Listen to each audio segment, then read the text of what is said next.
Welcome back to another episode of Manufacturing Tomorrow's Workforce.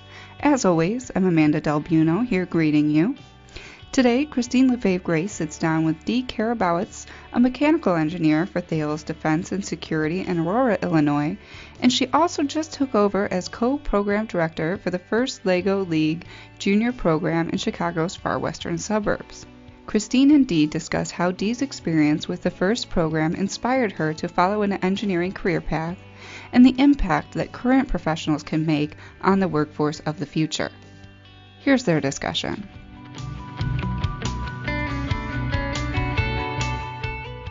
Supporting STEM, that's shorthand, of course, for science, technology, engineering, and math, in schools and communities is a high-profile priority for a growing number of manufacturers and other industrial production companies in the U.S.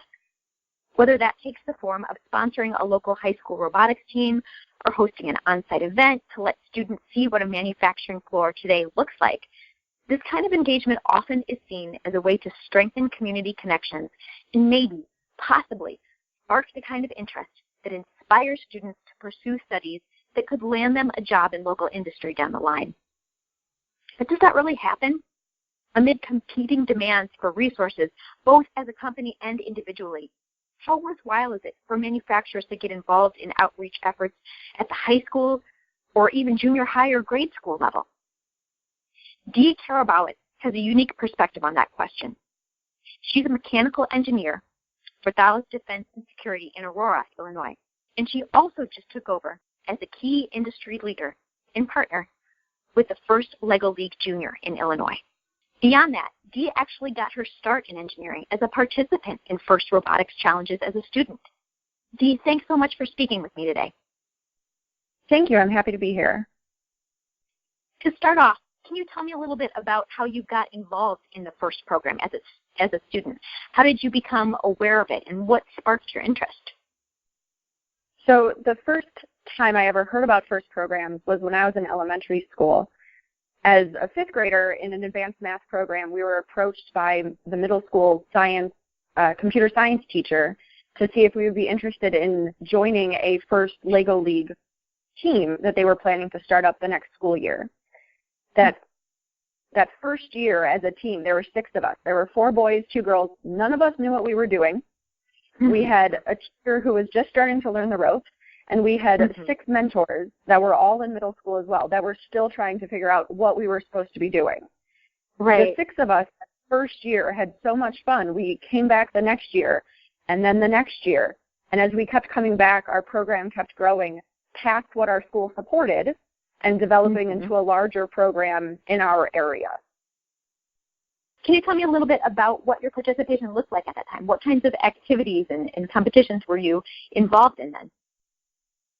We were starting out at a really early point in the first LEGO League programs in Illinois. So our competition was the 6 of us working together to build a LEGO robot and then programming it using the LEGO Mindstorm software. We were building and programming our robots to complete small tasks on a larger field that was 4 foot by 8 foot that we would work on throughout the course of the season. So we worked for 4 months during that 6th grade school year to try to solve these missions. And none of us had ever built robots out of Legos before. Most of us had never tried to program anything before. And so we were learning from the ground up that foundation of how you can do these things and how you can solve these problems together. That's really cool. How did your involvement in FIRST help cultivate your interest in engineering and, make you realize, hey, this is something that maybe I could spend my life doing? It was a slow development. I've always been math and science inclined. I've always liked taking things apart and putting them back together. And I've liked the idea of troubleshooting and the idea of puzzles and working through things to find solutions. But I'd never been engaged for that long on the same problem.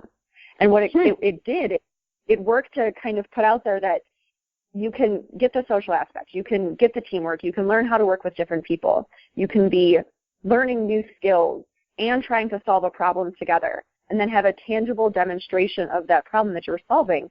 That is what engineering is, right? So at such a young age, 6th grade, it gave us this tangible exposure to what we could be doing for the rest of our lives if we so choose. As we kept getting older and as new teams formed within us and we, as our challenges grew age appropriately, that same trend continued.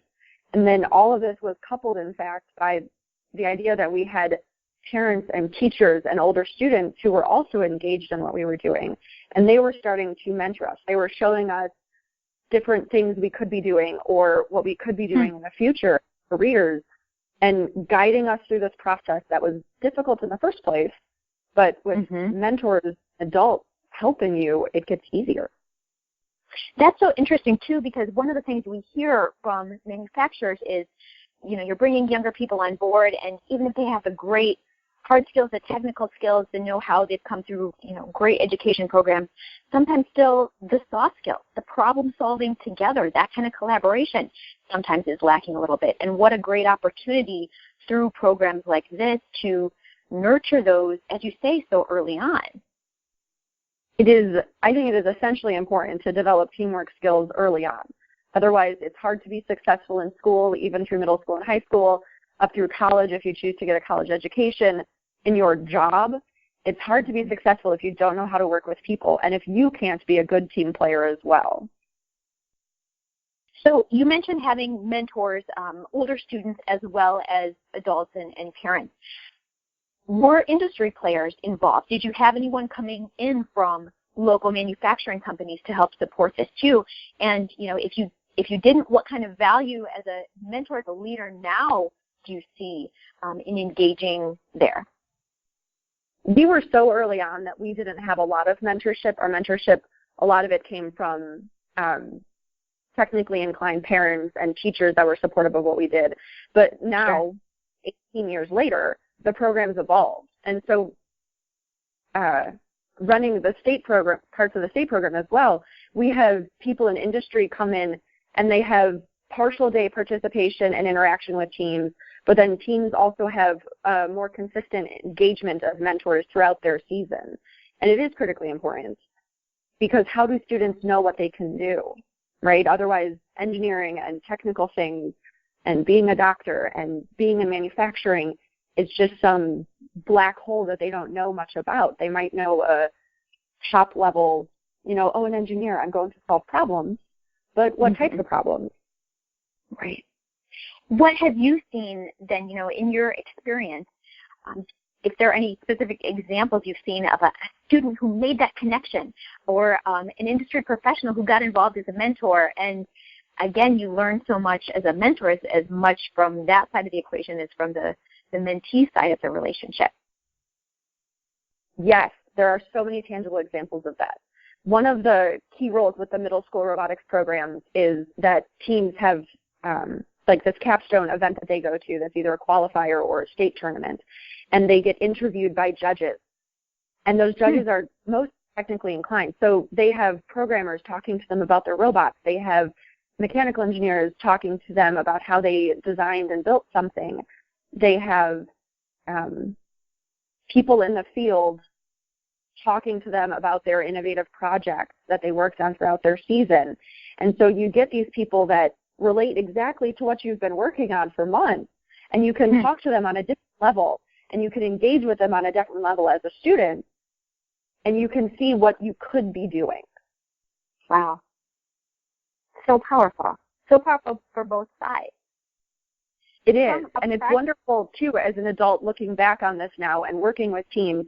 I can see when things click with kids, when they understand, like, oh, engineering and manufacturing, it takes iteration. You're not going to get it right the first time. You have to keep trying. And this mentor has shown me how, that it's okay to fail. It's okay to recover and try it again. That's awesome. From a practical perspective, if an individual or a company is looking at possibly getting involved in a program like this for FIRST and for LEGO League from, in your experience, what does that involvement look like? What are we looking at as far as a time commitment or the nature of how you're involved, what kind of meetings you're attending, or a time commitment for judging, that kind of thing? What does that look like for someone who's maybe interested in participating? For impactful involvement, I kind of look at this two ways. A company or employees could go the route of engaging directly with teams throughout their season and mentoring them through their design process and as they work to develop things and as they work to learn things. And so that could be weekly or monthly engagement for parts of the school year. But then there's also that shorter term engagement where you come in at an event and you're that professional that is interviewing, that is talking to the team and getting them to share their information. That involvement is a day or two. So it's not like you'd have to ask employees to commit to hundreds of hours throughout the year to do things. Sometimes it's 8 hours, and you could have impactful engagement, and kids could learn about what you do, and you could learn about what the kids are doing. And that so often I think gets overlooked when we talk about getting involved in schools. It's, oh gosh, am I going to be doing something weekly for the duration of the school year?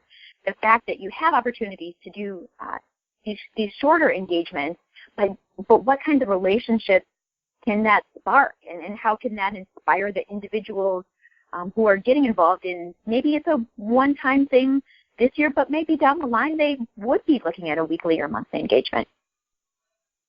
Right, and so one of the things is kids are sometimes so afraid to get involved with things.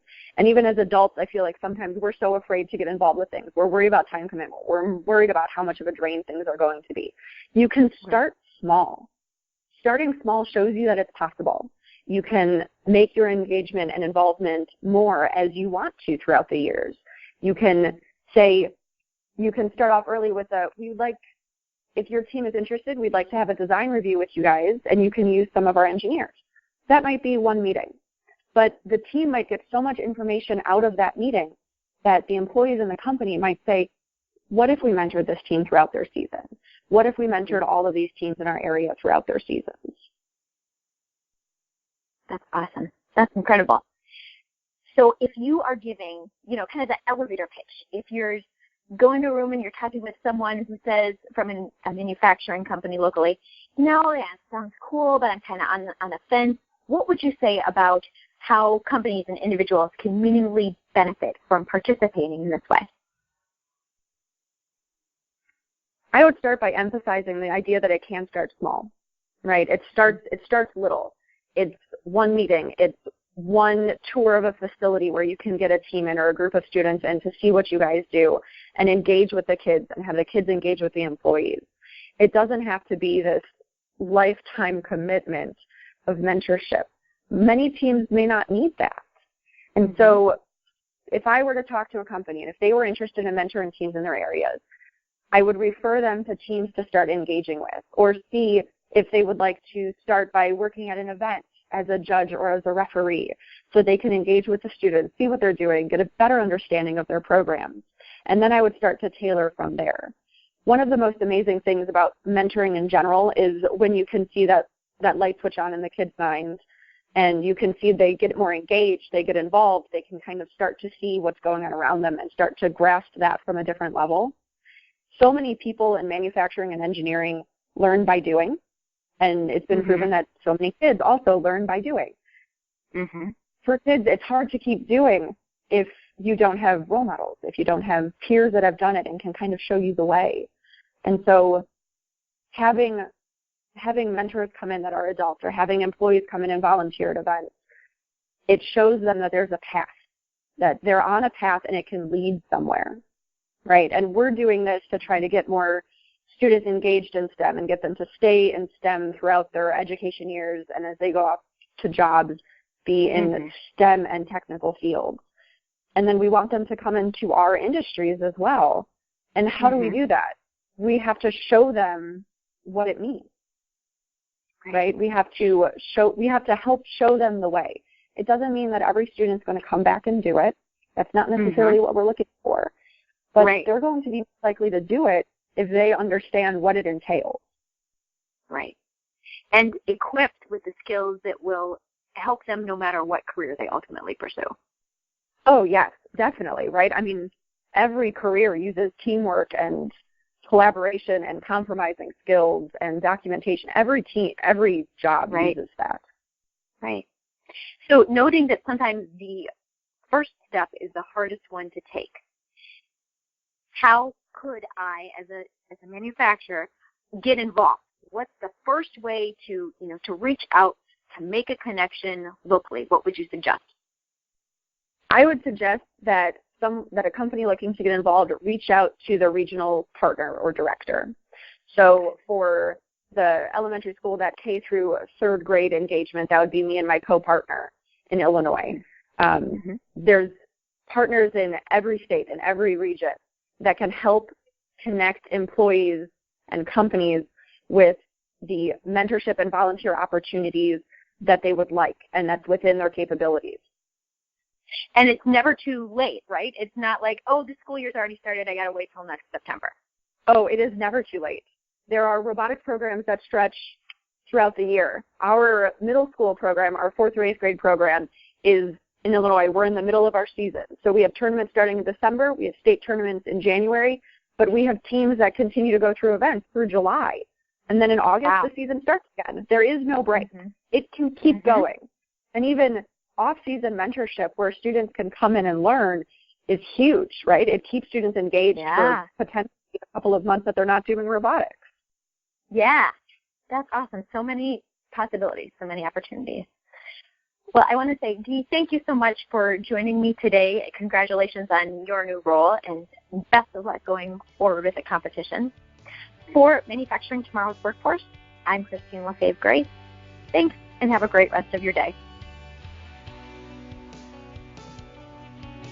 That was Christine's interview with Dee Karabowicz. For more information about how you can get involved in the FIRST programs, visit firstillinoisrobotics.org/FLL/volunteer, or simply click the link in the description of this episode.